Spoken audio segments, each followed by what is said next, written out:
نہ کسی گنتی میں نہ کسی تعداد میں. یہ رب کی رحمت پہ منحصر ہے کہ وہ اسے پوری کائنات بھی صلے میں دے دے پھر بھی کم ہے. بعض جملے ایسے ہوتے ہیں تو اس لیے فرمایا سبح اسم ربک الاعلی الذی خلق فسوی والذی قدر فہدی. کائنات کے ذرے ذرے کو رزق پہنچانے والا، کائنات کے ذرے ذرے کی خبر لینے والا.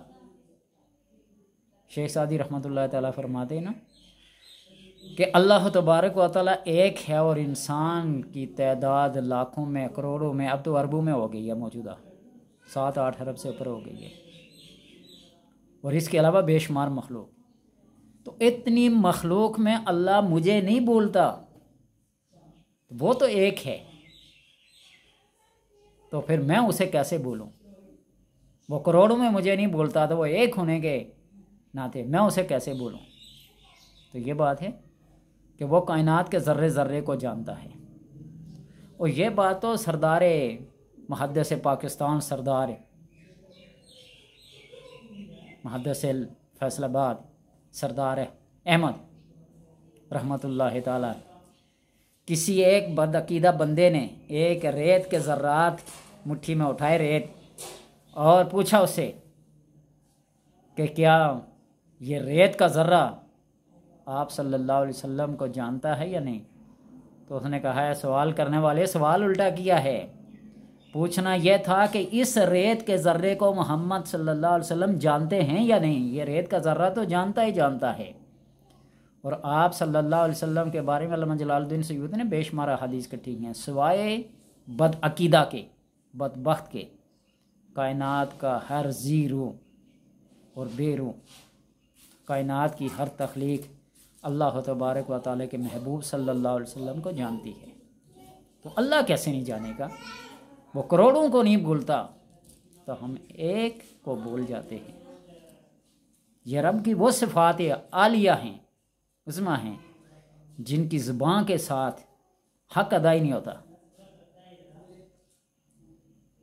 تو اس لیے قرآن کے یہ جملے اللہ تبارک و تعالیٰ کے ساتھ باتیں کرنا میرے معمولات میں تو نہیں، لیکن خود تو بے عمل ہوں، لیکن میرے جاننے والے، میرے عقیدت مند، میرے متعلقین، متوسلین جو کو وظیفہ پوچھتے ہیں، تو میں انہیں یہ کہتا ہوں کہ لمبے چوڑے وظیفے تم تو پڑھتے ہی ہوگے، آیت الکرسی پڑھتے ہوگے، سورہ مزمل بھی، سورہ یاسین بھی، پوری الحمد سے لے کر والناس تک پڑھتے ہی ہوگے، بے شمار تسبیحات پڑھتے ہوں گے، لیکن کبھی فرصت ملے 24 گھنٹوں میں سے کوئی 2 منٹ نکال کر اپنی زبان میں، جس زبان میں تم اپنے بہن بھائیوں، ماں باپ، معاشرے کے اندر باتیں کرتے ہو، اس زبان میں اپنے رب کے ساتھ سر کو سجدے میں رکھ کر اس جبین نیاز کو جھکا کر رب کے ساتھ باتیں کیا کرو.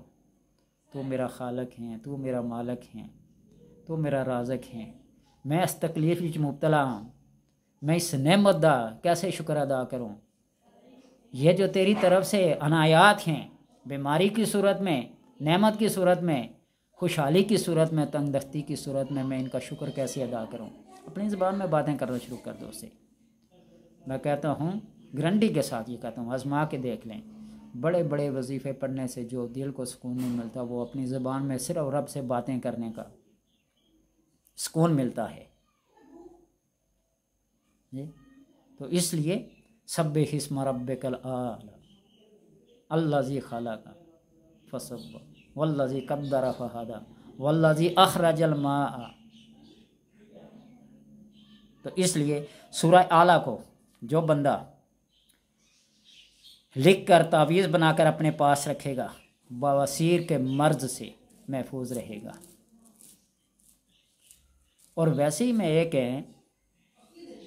وظیفہ بتاتا ہوں، ناف کے نیچے کا جو حصہ ہے، ناف سے لے کر پاؤں تک جتنی بھی بیماریاں ہیں، اس میں آپ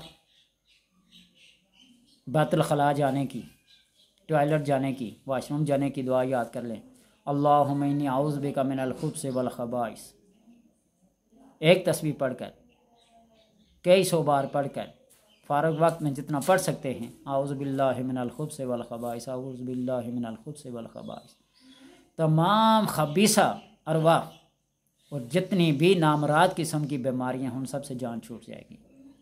پانی پہ دم کر رہے ہیں، ہاتھ پہ دم کر کے جسم کے اوپر پھیر لیں، کسی کھانے پینے کی چیز پہ کچھ بھی نہ ہو تو پھونک تو مار لیں، ہاتھ پاؤں بھی نہ ہلتے ہوں تو پھونک تو مار دیں، زبان بھی نہ ہلتی ہو تو دل میں تصور کے ساتھ۔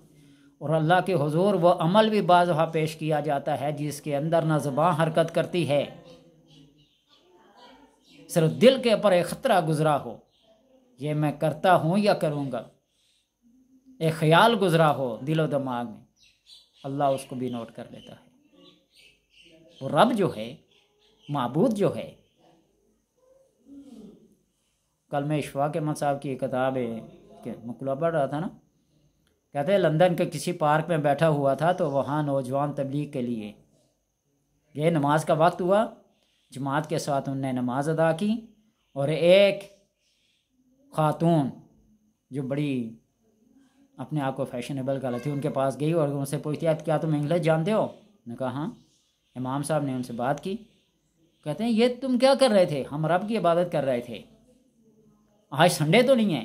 اس نے کہا ہمارا سنڈے منڈے کوئی ٹائم نہیں ہوتا، ہمارا 24 گھنٹے رب کی بارگاہ میں کسی بھی وقت جھک سکتے ہیں۔ اور جب اس نے یہ بات سنی تو ہاتھ آگے بڑھا کر مصافحہ کرنا چاہا، نے کہا نہیں، یہ ہاتھ میری بیوی کی امانت ہے، اس کے علاوہ کسی غیر محرم کو نہیں سکتا۔ وہ لوٹ پوٹ ہو کر رونے لگی، کاش کہ یہ بات یورپ کے جوانوں میں، ذہنوں میں، دلوں میں پائی جائے کہ ہم بھی کسی کی امانت ہیں۔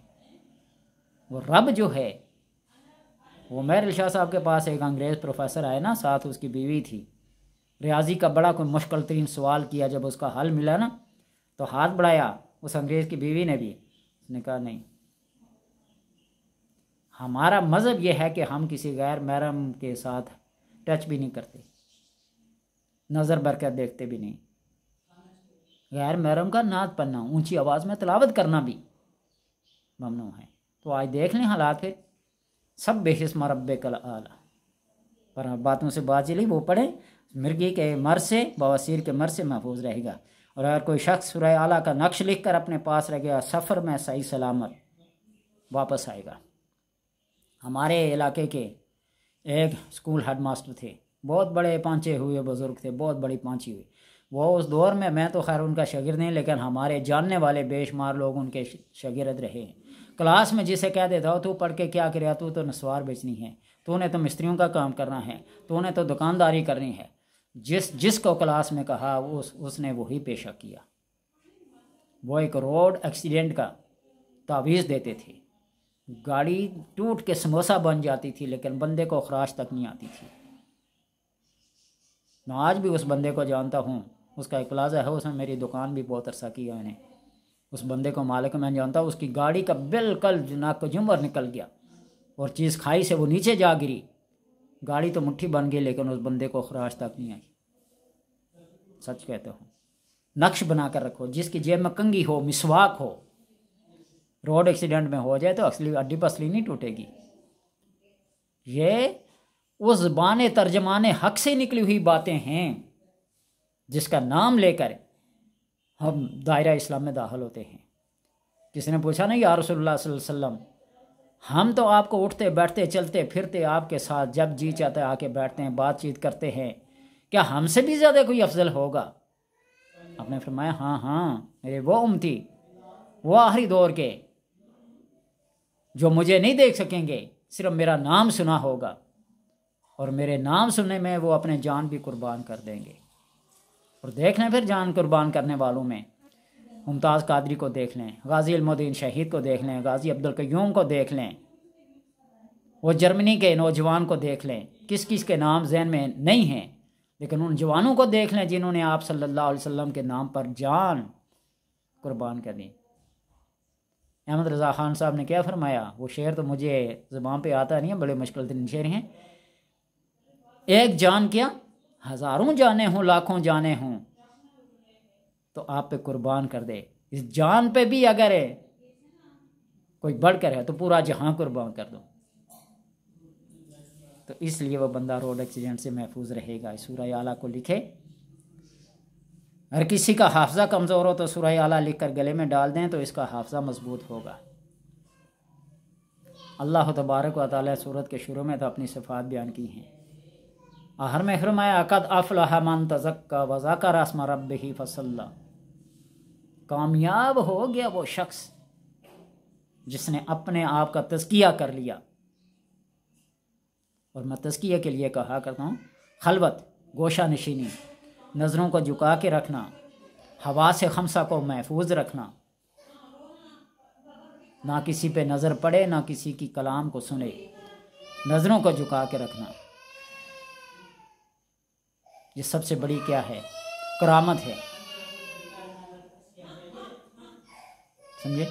تو اس لیے نبی اکرم صلی اللہ علیہ وسلم کا فرمانا کسی کے اوپر نظر پڑے اور نظر کو پھیر لینے میں جو لذت ہے وہ دنیا معافیہ کی چیزوں کے اندر نہیں ہے، جو اللہ اس کے دل کو سکون دیتا، سرور دیتا ہے۔ اللہ سے دعا ہے کہ صرف ان باتوں کو سمجھنے کی توفیق عطا کر کے عمل کی بھی توفیق دے۔ صحابہ کرام کو کہا جاتا تھا نا تم علم پڑھو عمل کو چھوڑ دو، عمل آخری لوگوں کے لیے، علم تو بہت ہوگا لیکن عمل نہیں ہوگا، تو انہوں نے علم کو بھی اور عمل کو بھی ساتھ ساتھ رکھا۔ تو آج ہمارے پاس علم تو بہت ہے لیکن عمل نہیں ہے۔ اللہ سے دعا ہے کہ عمل کی توفیق عطا فرمائے۔ یہ قرآن پہلے بھی کئی باتوں کا ہے، اے قرآن نورانی شیشہ رب دارا بکھاوے، اس کے اندر ایک نورانیت ہے، ایک ایسی روشنی ہے جو ہر گمراہی سے، ہر ظلمت سے باہر نکالتی ہے، نیکی کا راستہ، ہدایت کا راستہ، نیک لوگوں کا راستہ، متقین کا راستہ بتاتی ہے۔ انعمت علیہم غیر المغضوب علیہم، اے اللہ اہدنا الصراط المستقیم، اہدنا الصراط المستقیم، ہم کو سیدھی راہ کی ہدایت دے، سیدھی راہ کی ہدایت۔ وفوض امری اللہ برحمتک یا ارحم الراحمین۔